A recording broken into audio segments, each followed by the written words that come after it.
You're on. Good morning, and thank you for joining us today on Friday, March 1st, 2024.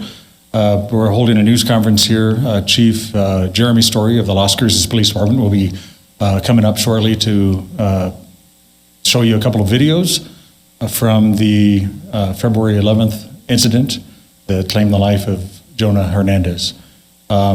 He's also going to talk about his goals and his plans to help make Las Cruces a safer community. And by the way, my name is Dan Trujillo. I'm the Public Information Officer. If you would, I've already spoken to a few of the people here, a few of the members of the news media. There's going to be video shown, at least two different videos.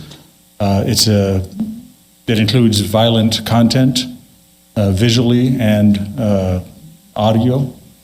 So please prepare yourself. Use whatever cautions you have if you're showing this live. After Chief makes his presentation, he'll be available to answer a limited number of questions. I've asked news media to be on this side so I don't have to be walking in front of the cameras to take those questions. Also, I'd like to thank city staff for being here. Our administration, deputy chiefs are here, city management, but most importantly, thank you to the officers who are here and who are out on the streets every day protecting us. So without anything further, please welcome Chief Jeremy Story.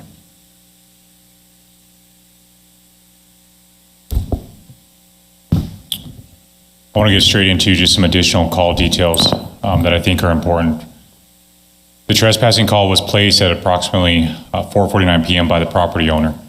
There's been a history of trespassing, vandalism, starting fires, erratic behavior, and people leaving needles on that property. Silva was confronted by the property owner the day before and asked or told to leave. There are no trespassing signs posted on that property. At the same time as this call, 2 additional males had broken into the back part of the property by cutting the fence. The videos you're about to watch are horrendous. They're exceptionally difficult to see. If I were not required to release them under the Inspection of Public Records Act, I would not. One thing I want to say on the record is that Officer Hernandez did nothing wrong. It could have happened to any of us, including me. The first video you will see is a surveillance video from the property. It will track Silva as he sees the police unit at the intersection and then moves to the canopy to wait for Officer Hernandez. He deliberately placed himself there to ambush Jonah. The second video is Officer Hernandez's body camera. The video starts when he's at the intersection of Valley and Amador. Viewer discretion is advised.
Central 97.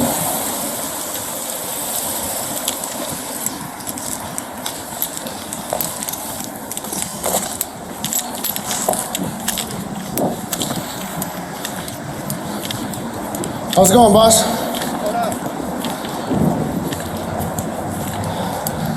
You been staying here for a while? What's up? Is this your place? So you're the one who called? You're the one who called? I didn't call. Huh? I didn't call, honestly.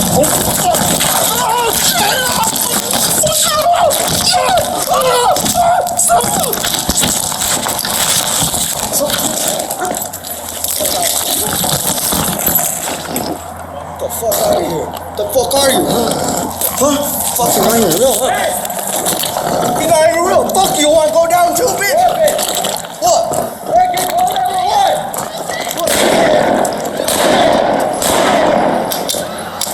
Fucking drop it! Call it away!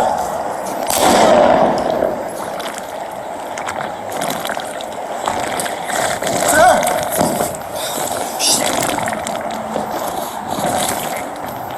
Hey! Call 911! Fuck. Officer, hey. Hey, where are you bleeding? Oh, shit. Shit. Hey, stay with me. Stay with me, stay with me. Hey,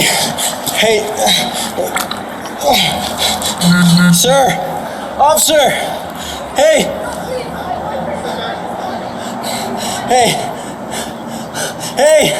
fuck. Yeah, I shot him like 3 or 4 times. He's stabbed in the neck really bad. Where's the radio? Where's the radio? Right here, right here. Shit. No. Civilian Cruces PD. No, he's bleeding really bad. He was stabbed Come on, in the brother. neck. Brother, please Hey. stay with us, man. Hey, The guy. stay with us, man. Shit. I need his radio, man. Fuck. He's got really bad right in the neck, right where my hand is. Officer down, officer down. Me, 335 Where are we at? Corner, Valley and Amador. Valley and Amador. Yes, At the Tip Top Trader Sock. Tip Top trailer. Hey, Officer down, officer down. fuck. Stay awake. Stay with us, man. Stay with us. Stay with us. Turn him on his side, brother, because he's choking on his blood. Turn him on his side. Okay, will you help me turn him? Yeah, I got you. got pressure on his neck. I got you.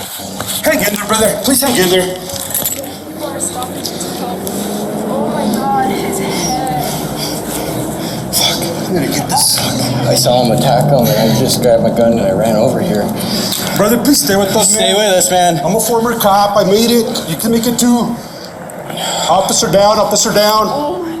I think there's another wound on the back of his head. We're at Amador and Valley, officer down. Valley and Amador. I see him. Right here, right here, right here. To your right, to your right, to your right. Shit. Stay with us, man. You're gonna be okay. I've got you, all right? Careful, we got officers en route.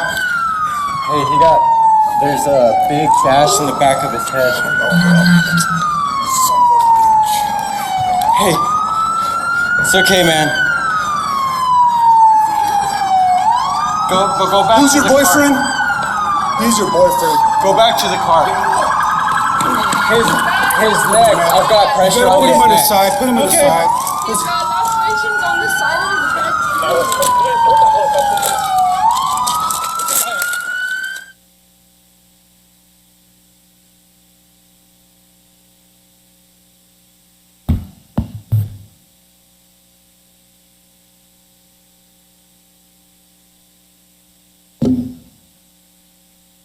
I've said previously that I will not let Jonah's death be in vain, and I am committed to that statement. I will not stop until we see the change that makes Las Cruces and New Mexico safer. I want to talk about 3 short-term goals that I think we can accomplish quickly. that can make Las Cruces safer. The first is to fill the positions that we have. In 2023, the City Council authorized 18 additional police officer positions. We went from 202 to 220 commission officer positions. I currently have 195 officers, with 15 of those on field training that are tied to a field training officer. But that still gives me 25 vacancies as of today. I have the vacancies, I have the budget, it's filling the vacancies that's difficult. For context, we were as low as 161 officers at one point in 2021, so we've come a long way, but we still need to fill those positions. If I had those 25 positions filled, I can do a lot of things that I cannot do now. I could have officers or add officers to hotspot policing in high crime areas. I could add detectives to property crimes, but I have to fill those positions to make that happen. Right now, it's important to understand the landscape in policing. Fewer people than ever want to be police officers for a number of reasons. And the pool that we have, that small pool of qualified people who want to be police officers, all the agencies are fishing from that small pool. We're all hurting for people, and there's less people than ever that want to do this job, that are qualified. We have to be the most attractive police department in the area to be competitive, and that includes things like pay, morale, and community support. I want to talk about pay just a little bit to give you the big picture, the full story. It's very difficult to compare side-by-side agencies because the pay structure is different. For instance, Rio Rancho tops out at 5 years, and they have a longevity pay structure for additional years that's separate. We have steps that continue all the way up to the start of the 23rd year, so it's hard to compare side-by-side. But we are likely somewhere between 8th and 12th in the state. But it's important to zoom out even from there and see how we got there. Due to a number of factors, especially COVID, there was a period of time from the last contract where we went about 3.5 years without a raise until the new contract was negotiated. The old contract, all the raises had played out, and there was a delay in the negotiation due to COVID. And so when they negotiated the new contract, it included a 24% raise, 14% the first year, 5 and 5 the second and third year. 24%, which is significant, and that did a lot to bring us up from where we were. But as the second largest city in the state, I think we still have some work to do. And it's difficult to compete with some of these agencies like Albuquerque, State Police, Los Alamos, the areas that have oil money like Hobbs and Lee County, but we can try to do better so that we're closer to around the top 5 in the state. But pay is just one of those things, and it's by itself not going to solve this problem. Morale is important. That is in large part on me and my command staff to create a culture in a department where people want to be there to help with recruiting and retention. And then support from the community. These officers, this small group of people that want to be police officers, they get to shop around. It's a buyer's market. They get to look at what agency is the best for them and what community supports as police officers and values them. Looking at replacing or implementing new ordinances, we have ordinances that either are partially unconstitutional or fully unconstitutional. Look at replacing those with ordinances that can be enforced in their entirety, and look for new ordinances that would give officers tools to deal with some of the issues we're facing. We have to be thoughtful about this. We cannot rush it. At the same time, we also need to get on it and present ordinances that I think would have a positive effect. But they really do have to do two things if we're going to implement new ordinances. They have to have a positive effect, they have to be effective, and they have to be constitutional. The third short-term goal is to establish a real-time crime center. I've talked about that in different forums. But this is a picture from Farmington just to give you an idea of what the actual center looks like. But the goal is to do 3 things. The first is to prevent crimes from occurring, and I'll give you an example of how that might look. We are in the process of finishing our installation of the cameras downtown and getting them operational, but this would allow us to watch those live. So when we see somebody pick up a rock and throw it through a business window, they can direct officers to that area before they throw a rock through the next 9 business windows that's happened in other areas of the city, to prevent crime, to solve and prosecute crime when it does occur. And we have these resources in place where when we have a robbery, an auto theft, a burglary, we can gather information about what vehicle did that person come in? What do they look like before they put the mask on? Where did they go? So we can gather information to, one, identify the person, and then to successfully prosecute them with that evidence. And then most importantly, to increase officer safety. As officers are responding to a call, the technicians, the operators in the real-time crime center can pull up relevant cameras. They can look and see, does that person have a weapon? What are they wearing? Where do they go? Are they hiding? They can gather information about what's actually happening and give it to the officers. That not only increases officer safety, but it also reduces ambiguity. And the less ambiguity, the better. We go into situations that are very chaotic with very little information, and anytime that happens, it increases stress. It increases the likelihood that something bad happens. So the more information we have up front, the safer it is for the officer, and the less likely that that a mistake happens. The Real-Time Crime Center will allow us to integrate a lot of the resources and technology we already have, such as our camera trailers. This one's downtown. It will allow us to live view those, so when they're out of business and something is happening, we can then deal with it right away instead of after the fact. Traffic intersection cameras, especially in high crime and high crash areas, and then downtown cameras like I referenced. But ultimately, it's a force multiplier that adds eyes and ears to the city. And Las Cruces is 77 square miles. I generally have about 10 or 12 officers patrolling for a shift. They cannot be everywhere at once, and this allows us to have that force multiplier.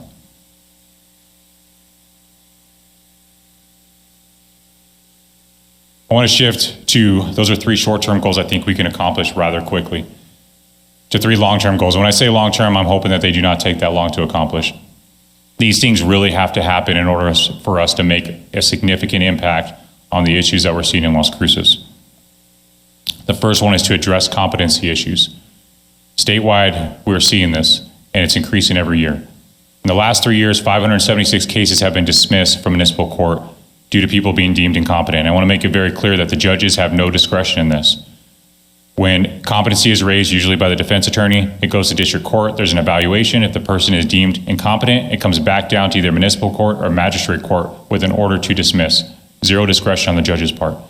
But 576 cases just in municipal court in the last 3 years.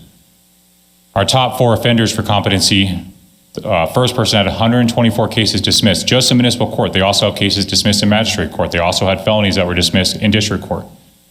Second person had 114 cases in 3 years, 61, 54, and again, all these people had cases in magistrate court, and at least 3 out of 4 had felonies that were dismissed in district court. There are 0 consequences for all this crime, nothing. It's dismissal, and that's it. There's no treatment. There is nothing that happens from all this crime. Senate Bill 16 and House Bill 233 were introduced for the legislative session this year. They did not make it to the floor. These bills would have allowed judges to order competency restoration, which essentially is treatment, although it's not called that.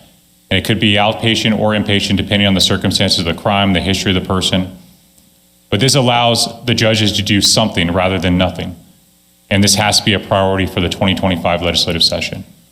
I'm told that it is a priority in the interim, and I'm encouraged by that, and I hope to see the committees and how we move forward so that in 2025 in January, we get this done.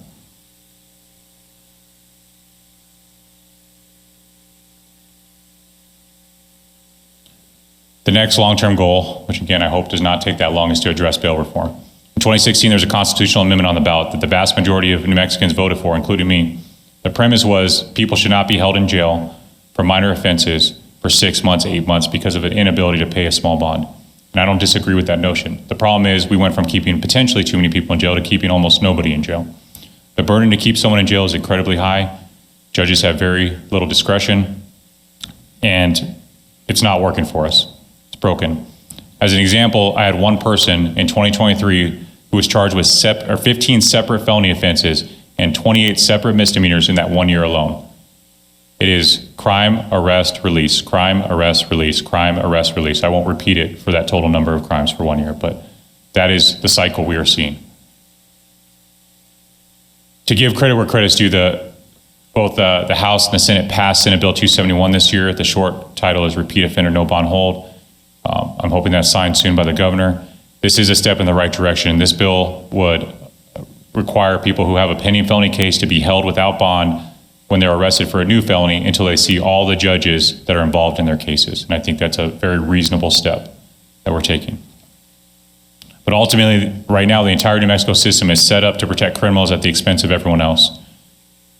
Of course, I believe in constitutional rights. I believe in civil liberties. But all those are being applied to the criminals, and the victims be damned. To further illustrate this point, from 2023 alone, LCPD, these are felony arrests by LCPD. I had one person, 12 arrests, 15 separate felony offenses. I had one person with 6, 2 people with 5, one person with 4 felony arrests, and 27 different people with 3 felony arrests in 1 year. third thing we have to address is the fentanyl and meth crisis. If you overlay the data, and probably more so than even the other two, but if you overlay the data in fentanyl seizures, the increase in crime and the increase in homelessness, they line up almost perfectly. Fentanyl wasn't here, and then it was everywhere. And it has destroyed our community, it has destroyed our families, and it's destroyed a lot of individual lives. Any long-term success involves mitigating this crisis. We are not going to solve it, it's not going to go away, but there are things that we can do to improve it. We can't throw our hands up and just say, there's nothing we can do. Some things that I advocate for is a form of Casey's Law in New Mexico to give families a way to help their loved ones who suffer from some type of substance use disorder. This allows a family member to petition a court for mandated treatment in the absence of a crime. In a lot of states, when there's a crime, they can get mandated treatment. In New Mexico, even when there is a crime, we can't get mandated treatment.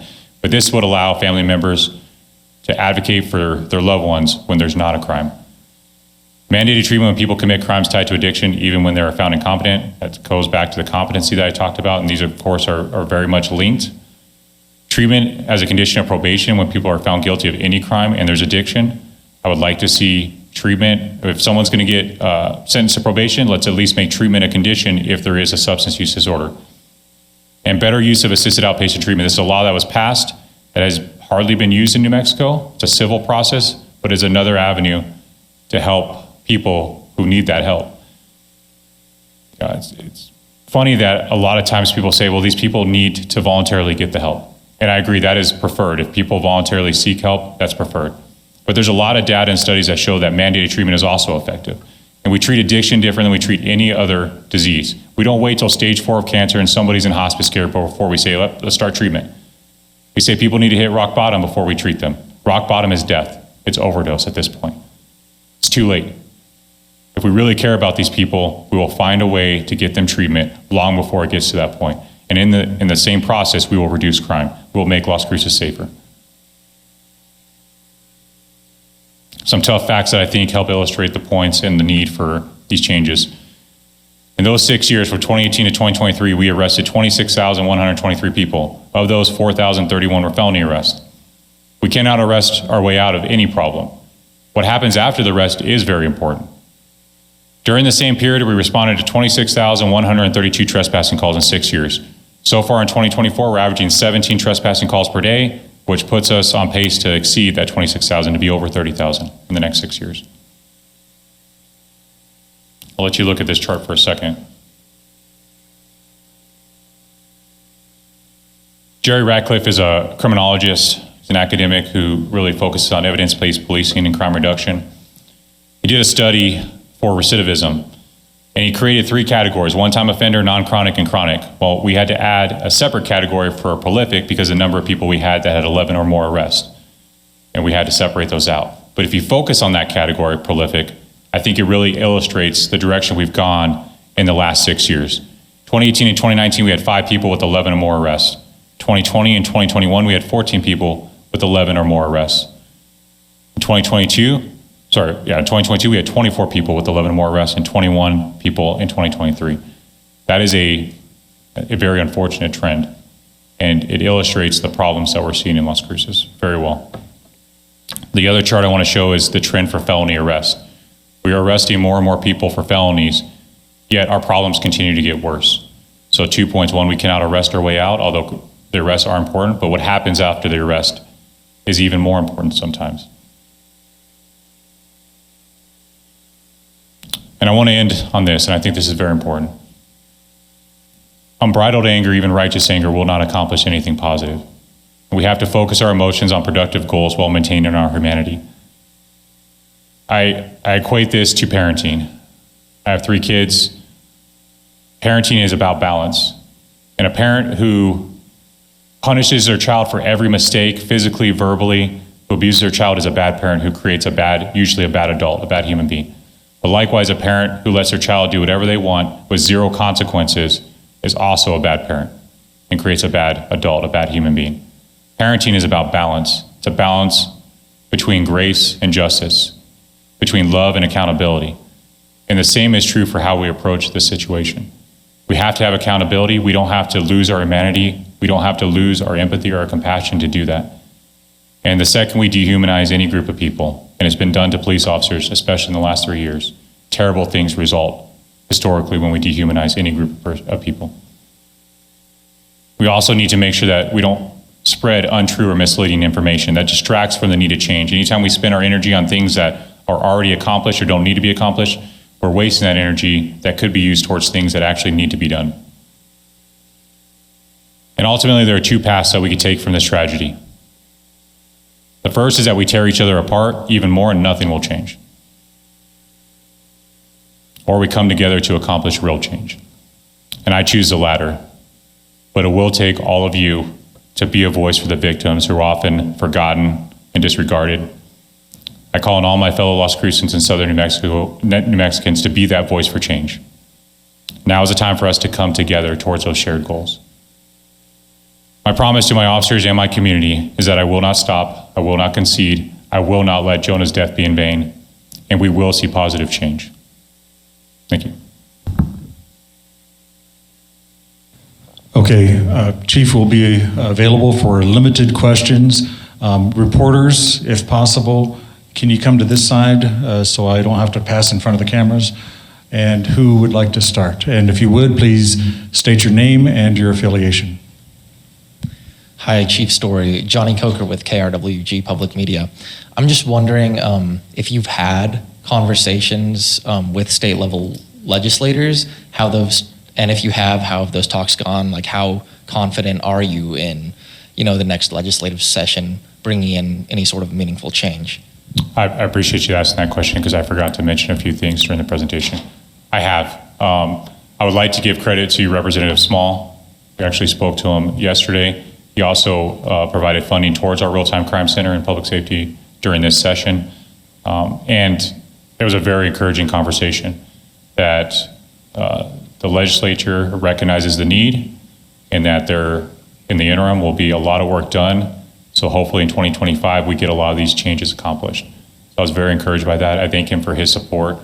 I also want to give credit to Senator Heinrich, who provided funding last year for technology that will improve public safety and go towards our Real-Time Crime Center.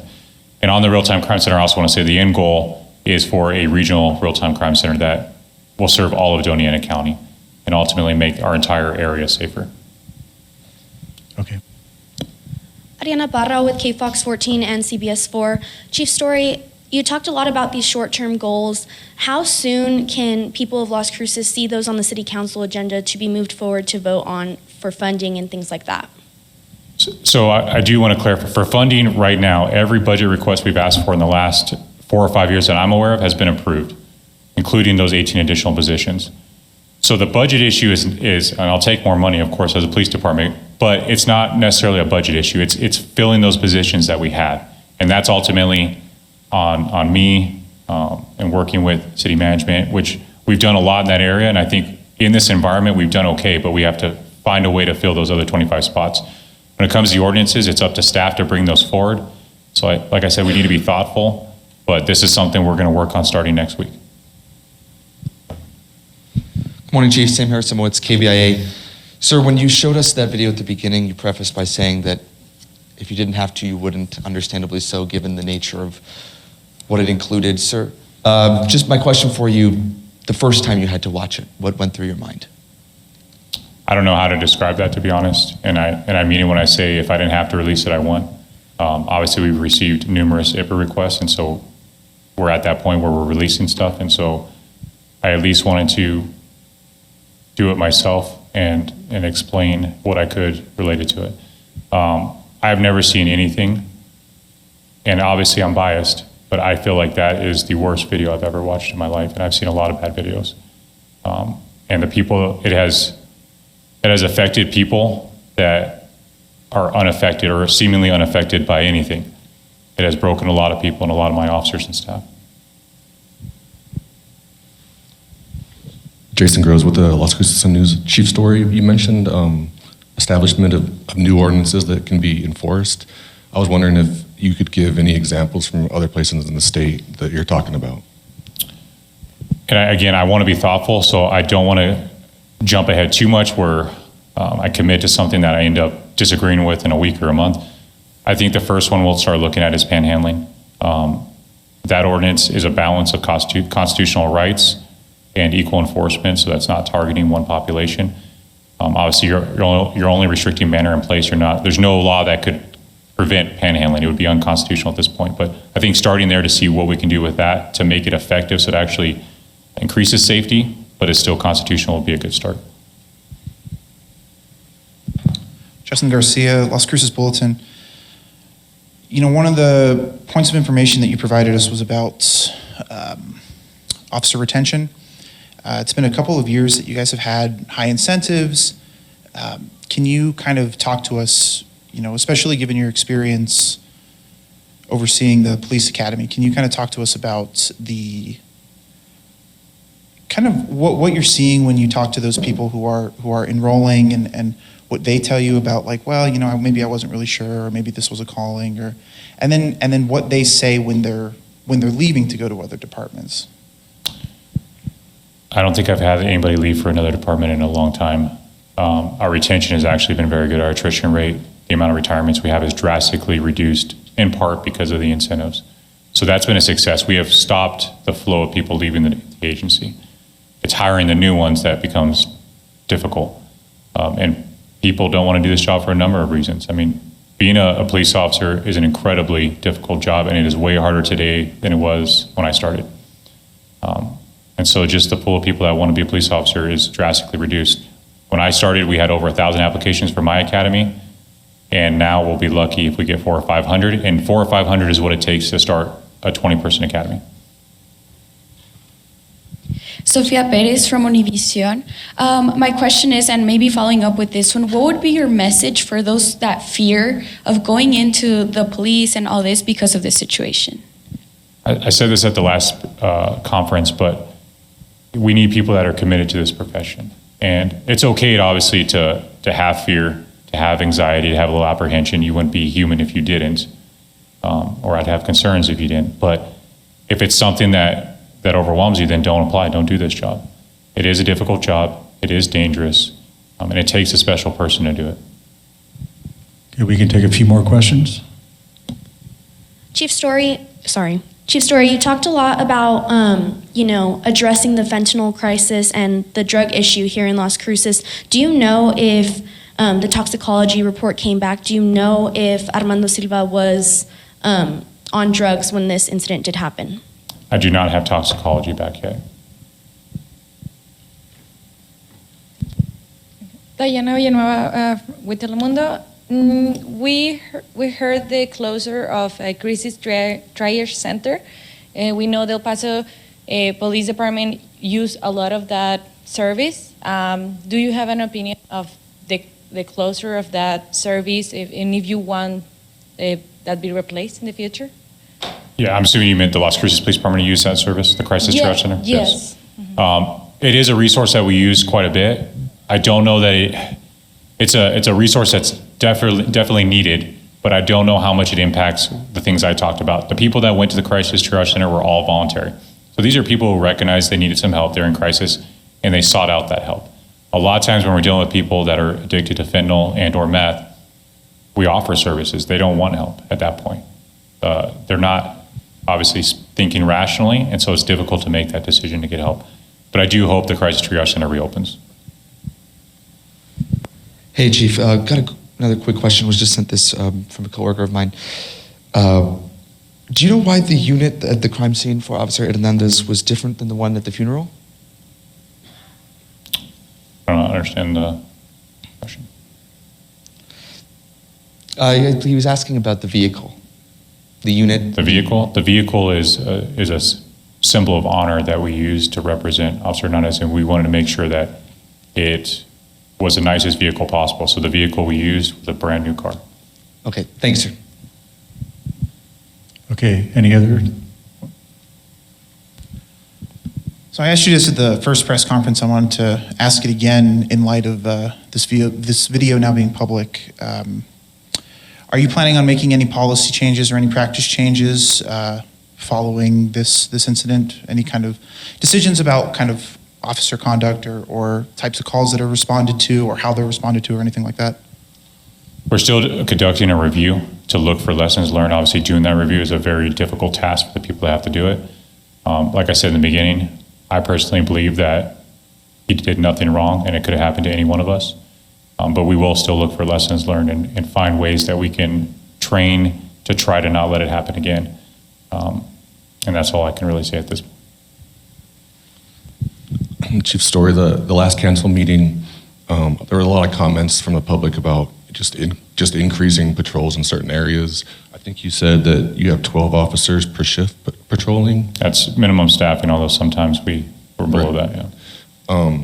Have you increased over time, and have you seen any kind of results, and is that even like a realistic solution? So like I said before, so in the last 2 years, we have really focused on evidence-based policing. Part of that is hotspot policing. So anytime you're not on a call, being in a hotspot, because we know that's how you reduce crime.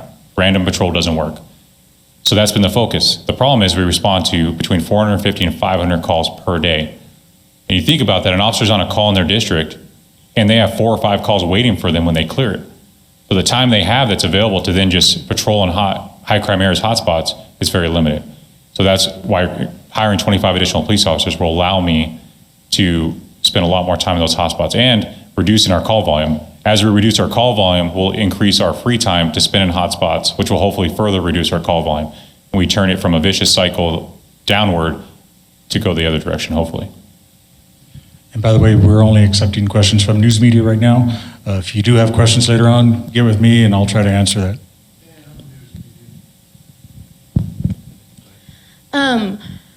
Obviously, I want to go off that question. With businesses coming and speaking at council, I know you've heard a lot of their frustrations and things like that. Do you feel like the real-time crime center and some of the other short-term goals will truly help address a lot of the concerns that they have, especially considering the larger volume of trespassing calls that you guys continue to receive? It's going to take all the things I mentioned, but those short-term goals will help. Will they completely change the game? Probably not. But they will give us some tools. So in the meantime, until we get the other things done, we can still improve the situation. Okay, of course, name and affiliation. Thank you, sir. Peter Goodman, KTEL radio show host and Sunday columnist at the Sun News and general troublemaker. You mentioned fentanyl. Obviously, it's a huge part of the problem, and we are on the border. There's a lot of political stuff both ways about that. From your point of view on the ground, what bigger role, how much of a role is dealing with the border, and how should we deal with it?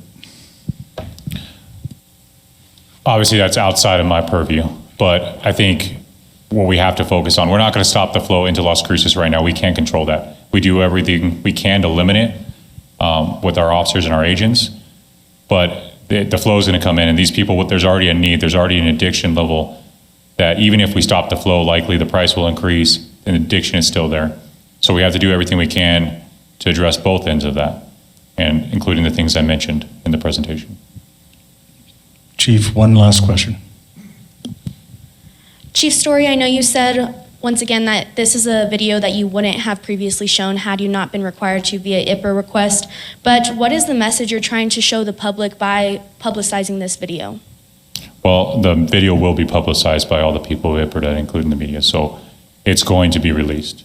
And the message is, you see how violent and fast it is. You see the danger that officers face. And my ultimate message is that I will not let be in vain. And we have to collectively, I can't change it by myself, but collectively we have to have positive change for Jonah. Chief Story, thank you very much. Thank you. Okay, so that wraps up our news conference. This video of the news conference will be available online on the city's YouTube channel here in the next couple of hours. We thank you very much for being here.